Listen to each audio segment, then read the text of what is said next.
Hi everyone, and welcome to episode 3 of the Football Manager Hunger Games. And I've holidayed it to the 3rd of March 2014, so we've gone through the January transfer window, so I'm sure it's been messed up all over again, all the teams signing new players on frees as well coming in. And what I've found is that this table hasn't really changed a huge amount. Chelsea have dominated, they haven't lost a single game, they've had the least players deleted, I would say. Man United have probably had the second least amount of players deleted, which has meant both of them two are running away with the league. Looks like Chelsea will win it overall with 10 games to go. Episode 4 will be the last one. I will holiday it to the end of the season. Now I'll do another series, and I'm probably thinking that next time I will perhaps remove 3 players each month from each team. So the worst 3 players. So that would be a bit more fair, possibly. I'll see if I can come up with any other better ideas, but we shall see. We've got time to decide by the end of this series. Sorry I haven't uploaded for a week. I was very busy from Tuesday onwards, so that's why episode 3 has only been uploaded today. So apologies for that. But all I'm going to do is I'm going to show you the squad and also the transfers of each team, and go down each team and see what's happened. So Arsenal, they have lost all their main keepers. Currently they have this dude here, but you can see the main players. I mean, Sanya's still there, Giggs, Ramsey, Cazorla, Chamberlain, Wilshere, Ozil, Giroud, and then they've got their young strikers as well. Giroud's been pretty immense, to be fair. And then we'll go to the transfers. This is their transfer history. They brought in these players, and I think most of them have already gone because their last 5 games were so poor. So I had to terminate them. So it's going to be interesting to see what Arsenal players or real life Arsenal players remain by the end of the season. And those will be the players that have won the Hunger Games for Arsenal. I think some teams have lost all their players by now. If we go to Aston Villa, they didn't bother making any signings, which is strange, but they've lost all these players. Just have a quick look at the squad. This is who they have left. They've got Matt Loughton, who's playing on the right wing at the moment and having a very good season, and I think he's the only one left. I don't think there's... I mean, who's this guy? Did he used to play? He's like a young player from the Villa youth. This guy, Grealish. They're all young. He looks quite good, actually. Very good for an 18-year-old. But, yeah, Matt Loughton is the only one left. They're 19th in the league, so that explains why. Then we have Cardiff. Once again, they've hardly got any players left. They've still got Corker, Joe Lewis, Philip Kiss. He's only played 5 games. Yossi Benayoun's come into the team. Let's go to transfers. But they are 10th in the league. They've not done too bad. And these are the players they signed. I think most of them have gone already. And these are all the players that have been released over the months. We have been completely ruthless to these teams, especially the smaller ones, which is why it's slightly unfair. Chelsea haven't really had to sign too many players. Decided to sign Pepe and Jakob, and they haven't had a huge number of players leave. If we go to the squad, it's obviously very small, but the majority of these players are class players. They've still got Terry, Mata, Lampard, Hazard, Oscar, De Bruyne, Bar, Eto'o, Schürrle, Cech, Ivanovic. I mean, they've got the majority of the spine of their teams. That's why they have managed to remain unbeaten. Down to Crystal Palace, another team which has lost pretty much everyone. I mean, who is left? They've got Nicky Weaver. Tony Pulis is manager. And transfers is what we need to look at. So transfer-wise, these are the players they brought in. Joe Cole came in for free but has left. These are all the players that have gone out. Millions of players. But yeah, it's crazy what's happened to these teams. Everton signed a few players over the months. Mainly in January, actually. And all these players have gone. If we look at the squad, they've got a reasonable sized squad. Obviously, a lot of them are youngsters. They've still got Jagielka. They've got Ron Villar in the team. Got Angel Rangel, Leighton Baines still, McCarthy, Gareth Barry, Gibson. They've still got a decent number of players, but they are down in 15th, and their manager is Steve McLaren. Then on to Fulham, still got Martin Jol as manager. They're actually doing better on this than in real life. They're up in 11th place. Got no keepers currently, since I've just removed the March players.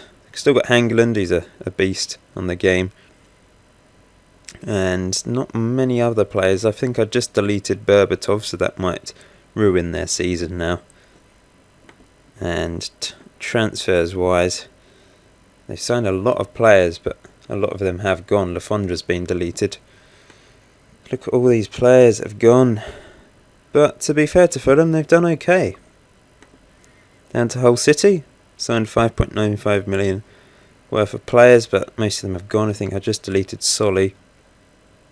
Bamford on loan from Chelsea there. Quite a few players have gone. I mean, every team has lost a lot of players, even Chelsea.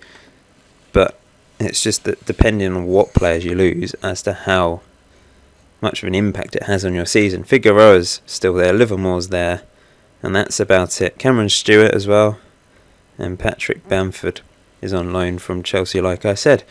Down to Liverpool, who are down in 8th place, not doing as well as in real life. I've just deleted Suarez. He had a poor last 5 games, so he had to be deleted. They've got Barini, because he was deleted from Sunderland. He went back to Liverpool. Iago Aspas has actually done quite well, unlike in real life. He's survived. Andros Townsend, they've got him. Gerrard survived. They signed Matic.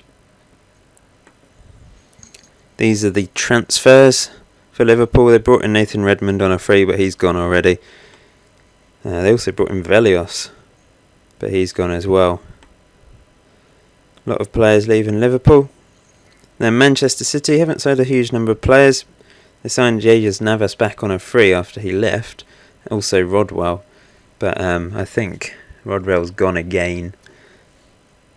And they did sell... I mean, they bought Lucas Leiva, but he's been deleted as well. But they are third. They will get a Champions League place. Whoops. Just forgot to look at the team. There we go. They've got the majority of their main players. They've still got Aguero, Negredo, Yaya Toure, David Silva. Jesus Navas has had a second chance and survived this time. They've signed James Ward-Prowse from Southampton. Moving down to Man United. Still got David Moyes in charge. Second in the table. They've done pretty well. They've actually got Joe Hart in goal, which is quite funny. You're going to see a lot of weird transfers as we go through the teams. Darren Fletcher survived. Carrick, Rooney, Van Persie, Hernandez. I mean, their main players are still there, and that's why they've done quite well. But it is a small team. They're going to have to play youngsters for the last couple of months of the season. But I can't see them catching Chelsea. Have just managed to hold on to the majority of their players. But Man United, if this happened in real life, you'd be doing better than you actually are. These are the players they signed. Contral's gone already. Chalobah's gone already. Arbeloa's gone. So most of the teams have signed players and they just go straight away. Moving down to Newcastle, signed a few players. Chris Solly, I'm sure he was signed for someone else as well. I've seen some players pop up in multiple teams over the season. Ravel Morrison, Agbonlahor all coming in. All these players going out. I mean, it's been pretty harsh on the youngsters because most of the youngsters have had to come in, not played particularly well, and then been deleted. So this is the team that Newcastle have remaining. Ryan Taylor's still there. Hedera, Colaccini. Got Jordan Henderson there. Cabaye's still in the team. He's managed to survive.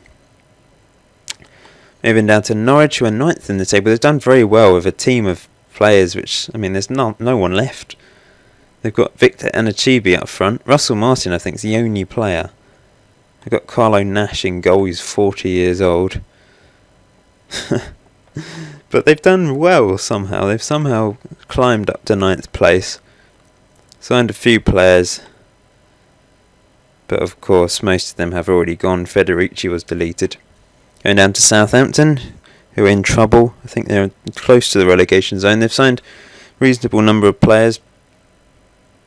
But once again, I think a lot of them have gone. A lot of their youngsters have gone. Ward-Prowse obviously left, as we saw. They've still got Callum Chambers. They've still got Klein. Puncheon has gone back to Southampton. And I think I've just deleted Osvaldo and Lambert. So they've lost their two main strikers and they're in 17th place. Their manager's Van Basten, which is quite interesting. Going down to Stoke, who are bottom of the table. Really failed. Don't think they've got anyone left that you would recognise. They've just struggled big time. Brought in a lot of players and a lot of them have gone out straight away. And they've just lost all their players. So it's been pretty harsh on Stoke. Then we've got Sunderland. A few players coming in. Lots of course going out. But they've done reasonably well. 7th in the table. Very well in fact. We've got Chico, Enrique, Seamus Coleman, Huddleston. Built a decent team there. Joe Allen, Adam Johnson's really the only one that's survived. But they have managed to climb to 7th place under Gus Poyet. Moving on to Swansea, who still have Vorm in goal, Tate, Monk, Williams. Managed to hold on to their defenders, which is unusual. Leon Britton's there, Michu's still there as well, but they've lost Boney. Or Bonnie, or whatever you want to call him. These are the players that have come in. It's Tottenham now. They've got Phil Jones on a free. Schneiderlin they've paid a lot of money for at the start of the season, and Reyes. Luke Shaw also coming in. But not many signings. A lot of players once again deleted. But they've climbed up to 5th. They've still got Vilas Boas in charge. And they've got Loris in goal still. Got Kabul, Paulinho, Holt B. Eriksson. Reyes has survived. Lamella, Soldado has actually done very well with 18 goals. Moving on to West Brom. 2 more to go. West Brom have pretty much lost everyone. They're in 14th place. They've got this guy on loan from Napoli, Tankovic. Great name. Steve Clark is still in charge. And these are the transfers. 12.51 million they've spent. Hell of a lot of players going out there. And lastly, West Ham, who've not spent much money. Brought in a few players. Lost most of their players. I think they've lost Andy Carroll just now as well. After coming back from injury. I don't think there's anyone left. Tompkins was doing very well, but he's had poor 5 games and he's gone. In fact, the only player that has remained is some youngsters and Madeleine Petric, who in real life didn't really survive. But mainly because he only played 2 games and scored 1 goal. So he's probably going to survive for a while now. They've got Lee Camp in goal. Anyway, that's it for this. I just quickly whizzed through. It's probably a bit bored of that now. But the last episode will simply be an overview. I'll show what players have survived from each team. Of course, most of the players of the bottom half of the table have already gone. Even some in the top half have already gone. So I hope you've liked this series. Hope you've liked these videos so far. 1 more to go, then I'll start another one. Hopefully with a better idea. But thanks for the feedback. Thanks for the encouragement. And please leave a like. And any comments in the comment section below. See you guys.